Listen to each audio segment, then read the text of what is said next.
안녕하세요. 사랑하는 시집나 청년 여러분, 변정우 목사입니다. 오늘은 로마서 14번째 시간으로 유대인의 4가지 질문과 바울의 답이라는 주제를 가지고 함께 공부해 보도록 하겠습니다. 오늘 본문은 로마서 3장 1절로 8절까지의 말씀입니다. 여러분, 우리가 이전에 공부했던 것처럼 바울은 2장에서 유대인들도 이방인들과 같이 하나님의 심판을 결코 피할 수 없다라는 것을 분명하게 강조하고 있습니다. 아무래도 이제 이 부분에 대해서 유대인들이 반론을 제기할 수 있을 거라고 저는 생각을 합니다. 그래서 바울도 이와 동일한 생각으로 이 본문이 3장 1절과 8절에서 2장의 바울의 주장에 대한 유대인들이 반론할 수 있을 만한 이 4가지 질문에 대해서 바울 스스로 질문하고 답변하는 형식으로 이 3장 1절과 8절의 말씀을 진행해 나가고 있습니다. 이 본문에서 바울은 유대인들 향해 자신의 주장이 결코 그릇되지 않음에 대해서 분명하게 밝히고 있습니다. 여러분, 오늘 내용이 조금 어려울 수 있거든요. 그래서 여러분 이 내용에 매우 집중해 주시길 부탁드리고 금일 본문은 이 세번역 성경으로 함께 읽으면서 공부해 보도록 하겠습니다. 첫 번째로 우리 다 같이 한번 1절을 보겠습니다. 그러면 유대 사람의 특권은 무엇이며 할례의 이로움은 무엇입니까? 여러분, 이 말은 유대인이 이방인과 동일한 방법으로 심판을 받게 된다고 한다면 특별히 이스라엘 백성은 하나님께 선택을 받은 민족 아니겠습니까? 그럼 그들에게는 도대체 어떠한 이로움이 있겠느냐라는 이런 질문을 하고 있는 거죠. 여러분, 이 질문은 유대인들에게 굉장히 중요한 질문입니다. 그 이유는 유대인들 안에는 스스로가 하나님 앞에 선택받았다는 이 민족이라는 선민 의식 속에서 그들이 살고 있었죠. 그러다 보니까 그들에게는 이 질문이 굉장히 본질적인 질문이라고 말할 수 있습니다.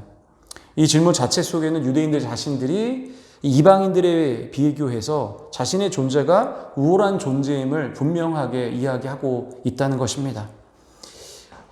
여러분, 이에 대한 바울의 답변은 무엇이냐면 어떤 이로움이 있는가? 바울은 말합니다.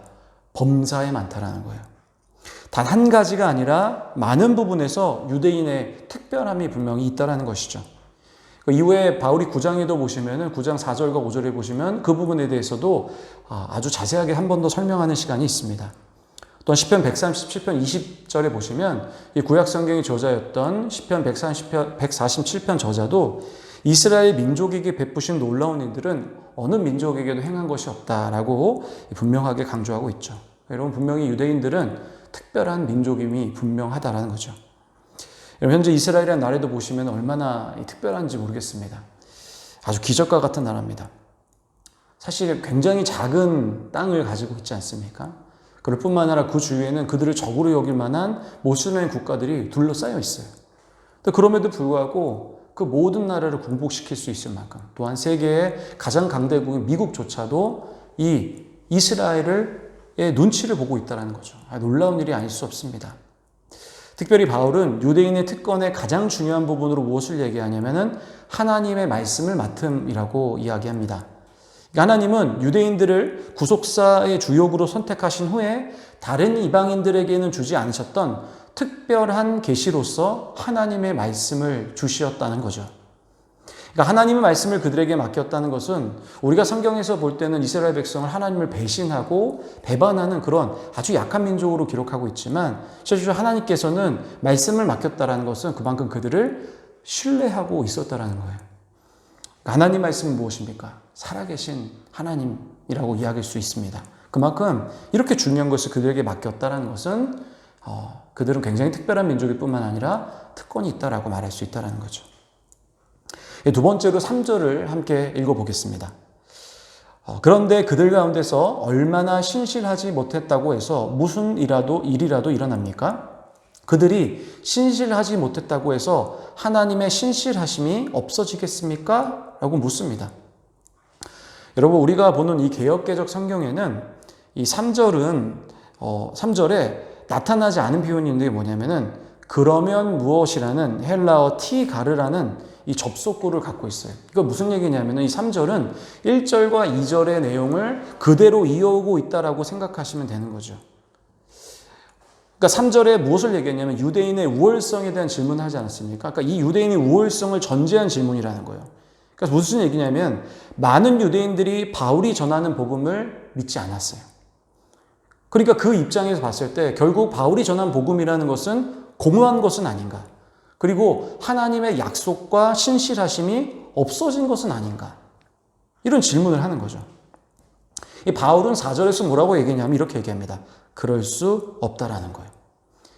이 표현은 헬라어로 기노마이라는 표현을 쓰면서 희구법이 사용되어졌는데 직역하면 이런 거죠.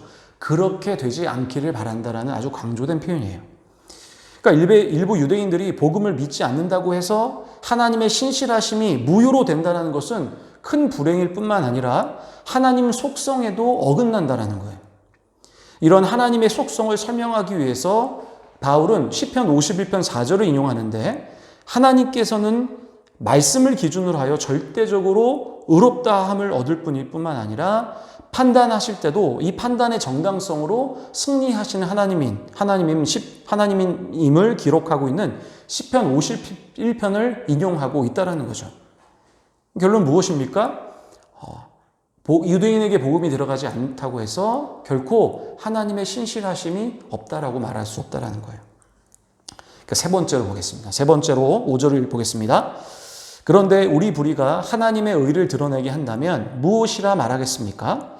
우리에게 진노를 내리시는 하나님이 불의하신다는 말입니까? 이것은 사람들이 말하는 방식으로 내가 말해본 것입니다. 라고 얘기합니다. 여러분, 이 질문의 의미는 무엇이냐면 이런 거예요. 로마서 전체적으로 이야기하는 내용 중에 이런 게 있습니다. 하나님의 의로우심이 인간의 불의를 통해서 드러났다라고 표현하는 것들이 많아요. 그러니까 그러다 보니까 이 바울은 이렇게 얘기하는 거죠. 하나님의 의로움을 돋보이게 하려고 인간의 불의가 나타났다고 한다면 하나님이 이 불의를 심판하는 것이 부당하다라는 거예요. 어렵죠. 그죠? 어렵지 않습니까?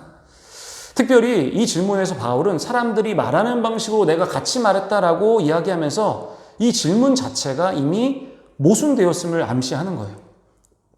바울은 6절에서 4절에 동일한 헬러 기노마이로 위의 질문에 대한 답변을 하는데 이렇게 얘기하는 거죠. 그렇지 않게 되기를 바란다 라고 강력하게 표현하는 거죠. 그리고 만약 이 질문 자체가 문제임을 지적하며 절대로 하나님의 의로움을 드러내기 위해서 인간의 불의를 심판하는 것이 아니다라는 거예요. 하나님은 의로움을 위하여 심판하시는 분이 아니라 정의로 심판하시는 분이라는 거예요. 그래서 신명기 1장 16절에 보시면 하나님은 정의로 심판하시는 하나님이다라고 분명하게 나타내고 있다는 거죠. 그러한 불의한 심판이라는 것은 하나님에게 올바른 개념이라고 말할 수가 없다는 겁니다. 네 번째입니다. 우리 7절 읽겠습니다. 다음과 같이 반박하는 사람도 있을 것입니다. 나의 거짓됨 때문에 하나님의 참되심이 더욱 분명하게 드러나서 하나님께 영광이 돌아간다면 왜 나도 여전히 죄인으로 판정을 받습니까? 라고 얘기하는 거예요.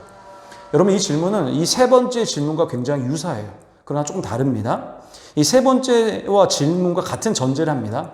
인간의 불의가 하나님의 의를 드러낸다고 생각한다면, 다시 쉽게 말하면 죄를 짓는 것이 하나님을 더 선한 분으로 만든다고 한다면 인간이 더욱 죄를 짓는 것이 하나님 영광을 올리는 것이 아닌가. 그리고 왜 인간은 죄인이라는 이야기를 들어야만 하는가라고 질문을 하는 겁니다. 굉장히 어려운 질문을 하고 있는 거죠. 여러분, 바울은 실제로 이 질문에 대한 많은 비판을 받았던 모양입니다. 그래서 바울은 8절에 보시면은 나는 이 질문으로 많은 비방을 받았다라고 기록을 하고 있습니다. 그러나 바울은 정확하게 하나님의 사랑을 받기 위하여 더 죄를 짓는 태도로 보인 사람은 하나님께 심판받아 마땅하다라고 이야기하고 있습니다. 그러니까 죄는 하나님의 은혜를 알게 하는 중요한 요소가 맞습니다. 그러나 이 사실을 분명히 인지하고 죄를 짓는 사람들은 하나님의 심판을 피할 수가 없다라는 것이죠. 여러분, 오늘은 이제 여기까지 공부해 보도록 하겠습니다. 오늘 좀 내용이 어려울 수 있습니다. 그 앞의 내용을 잘 숙지하셔야만이 이 내용을 이해할 수가 있는데 여러분 이 성경을 이해하기위해서 굉장히 저는 중요한 부분이라고 함께 생각을 합니다. 오늘 여러분 너무너무 수고 많으셨고요. 다음 시간에는 모든 사람은 죄인입니다 라는 주제를 가지고 함께 공부해 보도록 하겠습니다. 여러분 너무 수고하셨습니다. 감사합니다.